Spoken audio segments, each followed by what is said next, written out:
AEW isn't a bad company, but Tony Khan isn't presenting it as a top-tier company. He has to be like Vince or... yeah. And let me know your wrestling hot takes down in the comments below. It can be current day or it can be in history, and you'll have a chance of being in the next episode. Or Triple H in terms of presentation and booking. Okay, you had me in the first half. But honestly, I agree. AEW is on its 2018 to 2019 WWE run right now. Oh my god, dude. Is it really that bad? It's not that bad. Oh my god. Y'all are bugging. Yo, that's crazy. AEW and WWE are just missing the one spark they need. Deonte DDJ. You know what? You damn right. Hot take, I really don't understand the Trick Williams hype. Oh boy, you're asking for me to whoop that trick. He's mediocre. He's the worst NXT champion in history. The same title held by Samoa Joe, Seth Rollins, Adam Cole, Finn Balor, Ilya Dragunov, and more. Most of which are absolute 5-star talent. I still can't believe that it was Trick who dethroned Ilya Dragunov. He's not even entertaining. It was mostly Booker T and the crowd chanting during his entrance that make him look like a star, but he's not good. He's just the same as Jinder Mahal. Who gives a crap? That's like one of the worst. Why did I read that? That's actually ruined my day. I'm gonna be real with you. Whoop that Trick. Yo, this guy in the ring. Do you remember the Iron Survivor match? But I love Trick Williams. I think he's a bona fide star. I think he's done so well for himself. So well to have basically been a glorified manager for Carmelo Hayes. And then to have broken out the light of Carmelo Hayes. Him and the star, the absolute star that Carmelo Hayes is. And to break into your own light and get all the way to being NXT champion, that doesn't happen just for anyone. Him being as good as he is why the crowd likes him. Michin deserves a run with the Women's United States Championship. 100% agree. I love Mia Yim. I love Michin. She's fantastic. And I think the Women's United States Championship, if it was made for anyone to take it away from Chelsea Green, it would be Michin, because they have that history before she even was United States champion. So if there's a title that was made for Michin to get next, it would be that one. I previously said that Dominic Mysterio should win the Money in the Bank, but now with his inclusion in the IC title pursuit, I believe he should win the championship at Mania, have a lengthy run, maybe even become face with it. Ooh. And now a word from our sponsors. This video is once again sponsored by Fume. Fume is an award-winning flavored air device with no vapor, no nicotine, just natural flavor. It's a part of a new movement toward healthier habits. Not to mention, it's also ridiculously fun to fidget with. The magnetic snaps, clicks, and adjustable airflow dials sound and feel super satisfying. Fume is also perfect because you can use it anywhere, no restrictions. It's 100% free from nicotine, so there's no chemicals, no toxic flavors or batteries and charging, so you just pick it up and go. Fume brings flavor to your mouth, not your lungs, and fills the void that ditching a bad habit can leave. Fume is terrific because it's a fraction of the cost of vaping or smoking, and the premium weight design means that it looks sleek and feels great in your hand. There's a variety of flavors to try, from sparkling grapefruit to white cranberry. So whether you're at work or traveling or just being a chill guy, Fume is a better alternative to change your habits. Go to tryfume.com/DDJ or scan the QR code and use code DDJ to get your free Fume topper when you order your journey pack today. And after looking at that graphic, I don't know, man. I think this might be the time Dom finally wins his IC title, finally wins his singles championship. The only thing that would hold me back from maybe Dominic not winning and Braun retaining is the mere idea that possibly Ilya Dragunov either shows up at WrestleMania and enters into that match like a house on fire, and he wins the title, boom, big return. He's hitting Torpedo Moscow's left, right, and center, or maybe they keep the title on Braun Breaker, keep him dominant, he retains at Mania,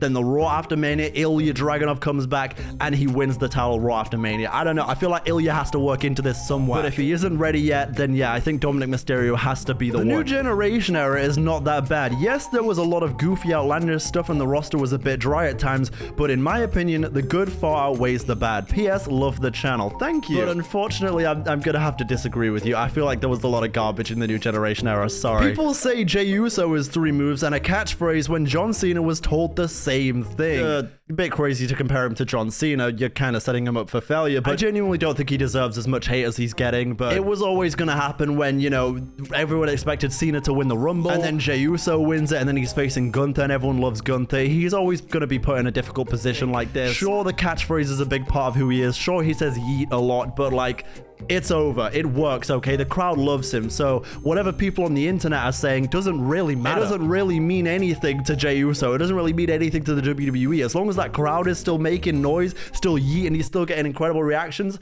Doesn't matter. What's your wrestling pet peeve? Mine is when wrestlers make the save, but as soon as the heel escapes the ring, the face never exits to chase him. Writing from South Africa, as always. Shout out to my lekker South African subscribers. I wish more baby faces weren't so respectful sometimes. Like, that's just not human nature. You can be a good person, but sometimes you gotta have that dog in you. You know what I mean? Sometimes you gotta go ahead and ruffle a few feathers. It's just what you gotta do. Look at CM Punk, for example. A lot of the stuff he was saying in that Prime Court of Personality run, you could argue that he was kind of been a little bit heelish, but really he was just saying what he believed, and that's why people loved him. Same goes for Becky Lynch, same goes for Stone Cold Steve Austin. But in terms of my wrestling pet peeve, when a wrestler is in a match, and for example, it's coming towards the end of the match, they're doing the WWE wake up taunt for their finisher, and then someone comes down to ringside, or the music plays, for example, and all of a sudden the match just goes out the window. They're just like, why would you not just stay focused, win the match, and by the time they get down here, you're gonna be, what are you doing? Stop getting distracted by theme songs, especially Death Rebel theme songs, man. Come on, man. I hate this game, man. I'm tired of this, man. John should hold the title for one more year. Oh, no, I'm good. If Dom Mysterio took over the LWO, making it a heel faction, then it could be the next big thing. Ooh, I like it. I want to see it.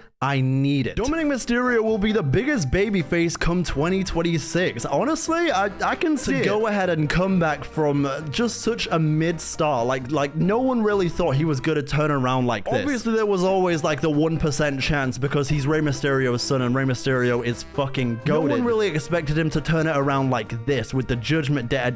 It's been brilliant, and I think now there's an appreciation for Dominic Mysterio that means he could become a big babyface, and I think it would be fantastic. And I'll go one step further on him being a babyface in 2026. I think that means he wins the Royal Rumble in 2027. I think Jey Uso should win WWE World Heavyweight Championship in the main event of WrestleMania. Well, it's going to be the opening match, but still. Personally, I think Gunther needs to retain. I think Gunther needs it more, and then Jey could win it at a later point. But then also, I'm looking at the way we're on this road to WrestleMania, and I feel like it's almost inevitable that at WrestleMania he's going to be holding the title doing the yeet. I don't know. The stuff with Jimmy and everything, it feels like they're building up this storyline where he's fighting against all these odds, the big bad Gunther. Would it be the worst thing in the world if Gunther had a SummerSlam to WrestleMania reign? Like, that's still a pretty good length. Regardless of Swerve losing, the Young Bucks stopping him is a key part of the story going back to his first title run. The Death Riders aren't a bad storyline either.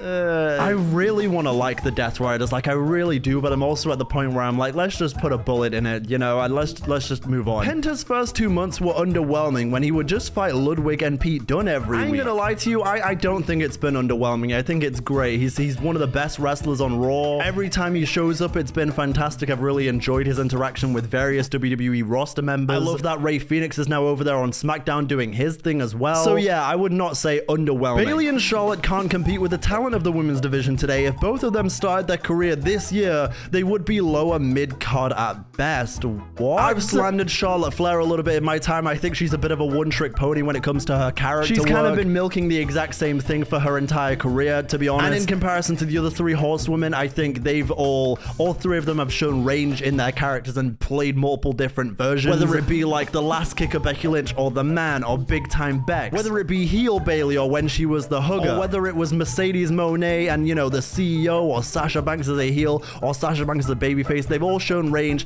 whereas Charlotte really has always just been the queen with a different crowd reaction. She is one of the most talented, naturally gifted women's wrestlers. She's the daughter of Ric Flair. And so to say Charlotte Flair would be lower mid-card in any universe is insane. And Bayley, don't get me started on Bayley. I don't know where all this Bayley slander's been coming from recently, but let's cut that out. She's terrific. The IWC is the worst thing to happen to wrestling. Yeah. I've actually kind of dialed back my Twitter usage recently because I just can't be bothered logging onto the timeline anymore and seeing people being negative about nothing. It's the same with Instagram comments or even YouTube comments on wrestling related stuff. I don't care. As long as that crowd is into it and as long as I'm enjoying what I'm watching, then I don't care what some internet account has to say. It is such a breath of fresh air not to constantly have people being like, oh, well, they're doing this wrong and well, they're doing this wrong. And if you don't like professional wrestling, then don't watch it anymore. Tony Fumble. For as much as I will go ahead and defend AEW for some things, and for as much as I don't think they deserve as much hate as they get, they did fumble Ricky Starks and Ethan Page because those two boys are incredible. But at the same time, it's one of those things like with WWE, for example, you could say equally WWE fumbled Dominik Dijakovic. I just think it's at that point in history with professional wrestling where there's almost too much talent to go around. We almost need a third competitor. I won't forget you, buddy. Because yeah, sure, should Ricky Starks and Ethan Page have been higher on the card in AEW? Absolutely. But at the same time, I just don't think that every wrestling promotion can go ahead and make everyone the star they deserve to be. There's not enough time, space, or there's not enough resources for that. I don't know. And once again, a thank you to the sponsors of today's video, Fume. Go to tryfume.com/DDJ or scan the QR code and use code DDJ to get your free Fume topper when you order your journey pack today.